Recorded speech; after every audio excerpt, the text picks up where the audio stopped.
Aha, anak-anak rahmat yang berbahagia yang Bapak banggakan. Assalamualaikum warahmatullahi wabarakatuh.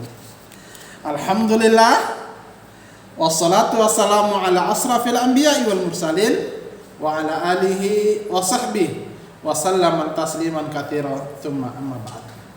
Anak-anakku yang berbahagia, tidak ada kalimat yang agung untuk kita ucapkan pada pagi hari yang berbahagia ini adalah rasa syukur kita kehadirat Allah Subhanahu wa taala atas segala limpahan nikmat yang Allah berikan kepada kita semua, sehingga kita bisa berjumpa lagi dengan Pak Rahmat di dalam pembelajaran PI. Salawat dan salam mudah-mudahan tetap tercurahkan kepada junjungan baginda Nabi besar kita Muhammad sallallahu alaihi wasallam beserta dengan para keluarga beliau, para sahabat, para tabi'in, tabi'ut tabi'in. Kemudian orang-orang yang selalu senantiasa mengikuti langkah manhaj beliau. Mudah-mudahan anak-anakku sekalian, kita semua dan insya Allah dikumpulkan oleh Allah Subhanahu wa taala di dalam surganya nanti. Amin ya Allah ya rabbal alamin. Teman-teman yang baik hati, teman-teman yang saleh dan saleha, kalau teman-teman menyaksikan video Pak Rahmat pembelajaran yang pekan lalu, kita masuk pembahasan tentang wudu. Ya, kita masuk pembahasan tentang wudu, dan kemarin kita masuk pada syarat-syarat wudu. Hari ini kita akan masuk juga pembahasan tentang rukun wudu, kemudian sunnah-sunnah dalam berwudu. Baik anak-anakku sekalian, sebelum kita berwudu, ada yang harus kita perhatikan, ada yang harus kita penuhi. Apabila salah satu syarat daripada rukun wudu tersebut, syarat wudu tersebut tidak terpenuhi, maka wudu kita menjadi tidak syah. Wudu kita menjadi tidak syah. Oleh karena itu anak-anakku sekalian, biar wudu kita syah, karena syarat diterimanya ibadah sholat, syarat diterimanya ibadah-ibadah juga yang lain, salah satunya adalah bersuci. Ya, bersuci itu baik dari hadas kecil maupun hadas besar. Ya, hadas kecil maupun hadas besar. Hadas kecil itu seperti teman-teman kita pup, buang air besar, kentut, dan seterusnya, buang angin, dan seterusnya cukup dengan berwudu. Adapun hadas besar adalah anak-anakku sekalian, dia tidak cukup dengan berwudu, dia harus mandi. Seperti ibu kita yang habis baru selesai melahirkan, tentunya dia tidak mandi, dia tidak cukup dengan berwudu, tapi harus dengan mandi besar. Baik anak-anakku sekalian, apa syarat-syarat wudu? Yang pertama, beragama Islam. Jadi wudu kita menjadi syah apabila kita orang Islam. Berarti di luar daripada agama Islam, wudunya menjadi tidak syah. Karena syaratnya adalah dia harus beragama Islam. Kemudian yang kedua, dia harus berakal sehat. Yang pertama dia harus beragama Islam, yang kedua harus berakal sehat. Artinya apa? Dalam pikirannya tidak terganggu. Contoh, misalnya orang habis minuman khamar atau memabukkan, suruh wudu, akalnya tidak akan betul karena wudunya tidak akan berurutan. Bisa tangan langsung ke kaki, bisa dia jungkir balik mungkin. Karena apa? Karena dia tidak sadarkan diri. Atau orang gila misalnya, orang majnun. Boleh nggak berwudu Pak Rahmat? Oh boleh. Tapi ingat, wudunya tidak syah. Kemudian yang kedua, tamyiz. Apa itu tamyiz? Tamyiz adalah anak-anakku sekalian, anak yang sudah mampu membedakan yang hak dan yang batil, mampu membedakan sesuatu yang bahaya baik di dirinya maupun orang lain. Anak yang mampu membedakan mana yang halal dan mana yang haram. Itulah namanya tamyiz. Kemudian keempat, berniat. Nah, berniat ini bukan tempatnya di lisan, bukan tempatnya di mulut teman, tapi niat tempatnya ada dalam hati. Kata Imam Syafi'i, an-niyah makanun fil qalb wal lafdhu makanun fil lisan. Niat itu tempatnya kalbu, tempatnya hati. Sementara melafadzkan niat adalah tempatnya di mulut. Kemudian yang kelima, menggunakan air dengan secukupnya, tidak boleh banyak-banyak wudunya. Ya, wudu mungkin hanya berapa gerakan, tapi airnya 1 bak misalnya. Atau kerannya diputar kencang-kencang, tidak boleh. Allah, syaitan, jin, iblis senang dengan orang-orang yang berlebih-lebihan, orang-orang yang mubadzir. Kemudian yang keenam, bersuci dari najis. Ya, yaitu apa? Setelah kita buang air kecil atau kita buang air besar, ya, tidak perlu mandi, cukup dengan berwudu. Atau misalnya teman-temannya misalnya jalan tiba-tiba kecemplung, ya, di air comberan, nggak mungkin dengan wudu, harus dengan mandi.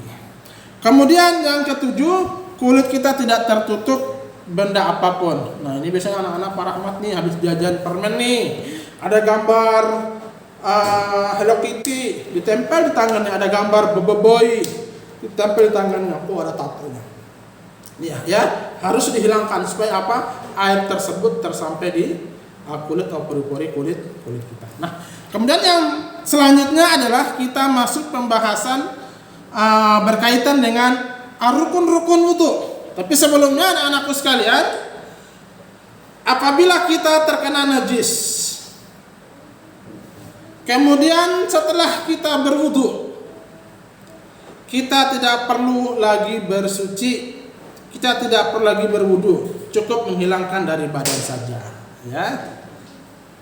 Misalnya badan kita terkena najis, ya, kita harus menghilangkan dari najis tersebut.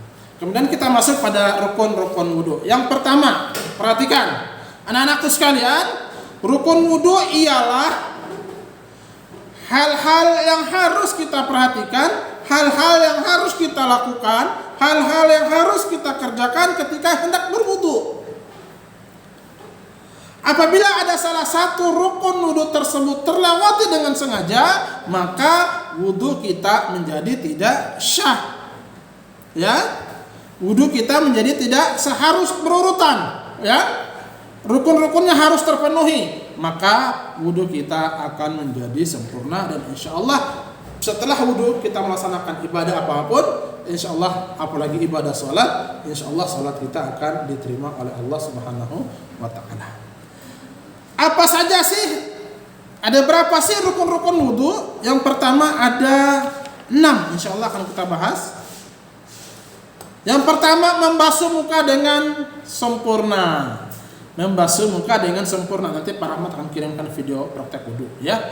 Membasuh muka dengan sempurna. Nah, muka itu dari mana, teman-teman? Kalau bagi ikhwan, anak laki-laki, seperti juga anak akhwat, dari kepala sini sampai sini ke bawah itu muka.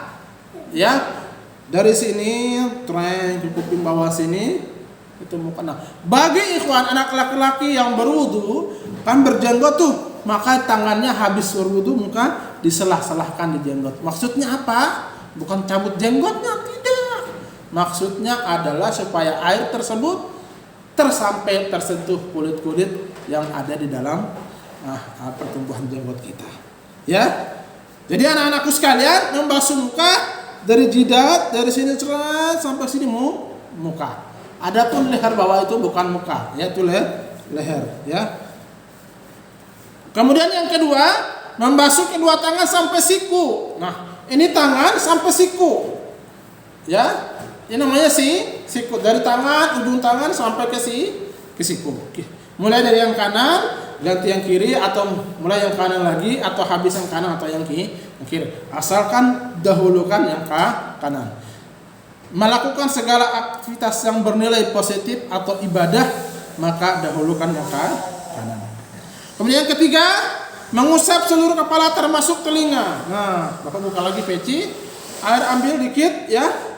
Usapkan kepala, tarik ke bawah, naik lagi, masukkan ke kuping. Jewer ke atas, tapi jangan kencang-kencang, nanti kupingnya copot. Bapak ulangi, ambil air, naik, turun lagi, tangannya telunjuknya masukkan ke kuping, tarikan ke atas, ya.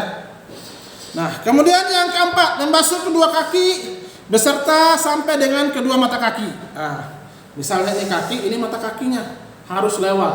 Nah, terkadang anak-anak Pak Rahmat wudu cuma disiram doang depannya, karan, tonjokin kakinya ke depan, nyalain bolak-balik, sebelahnya belum terkena air. Nah, kemudian yang kelima harus tertib. Tertib dari apa? Dari nomor 1, nomor 2, nomor 3 sampai nomor 4 harus berurutan. Kemudian yang terakhir adalah muwawalah. Muwawalah ialah terus bersambung, yaitu tidak terputus wudunya. Sudah habis wudu, tangan, habis muka, nanti pergi dulu, minum dulu, nanti baik lagi, lanjut lagi yang kepala. Itu tidak boleh. Dia harus terus menerus sampai selesai, tidak ada jeda. Itu namanya muwawalah. Kemudian anak-anakku sekalian, sunnah-sunnah wudu. Sunnah-sunnah wudu ialah perbuatan-perbuatan yang pernah dicontohkan oleh Rasulullah sallallahu alaihi wasallam atau amalan-amalan yang pernah dilakukan oleh baginda Rasulullah sallallahu alaihi wasallam ketika berwudu. Ya. Selain daripada rukun wudu. Apabila seluruh rukun wudu dan sunnah wudu sudah dilaksanakan dengan baik, maka ya insyaallah wudu kita akan sempurna. Dibalas dengan pahala, tentunya dibalas dengan pahala yang lipat ganda, sebagaimana yang Pak Rahmat pernah menceritakan teman-teman tentang sahabat yang mulia Bilal bin Rabah. Yang pertama, sunnah-sunnah dalam wudu.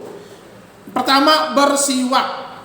Nah, kalau kita gosok gigi ya, itu sunnah. Ya.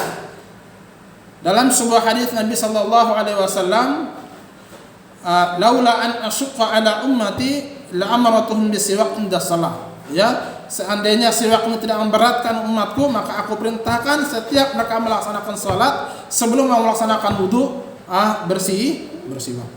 Kemudian membaca bismillah.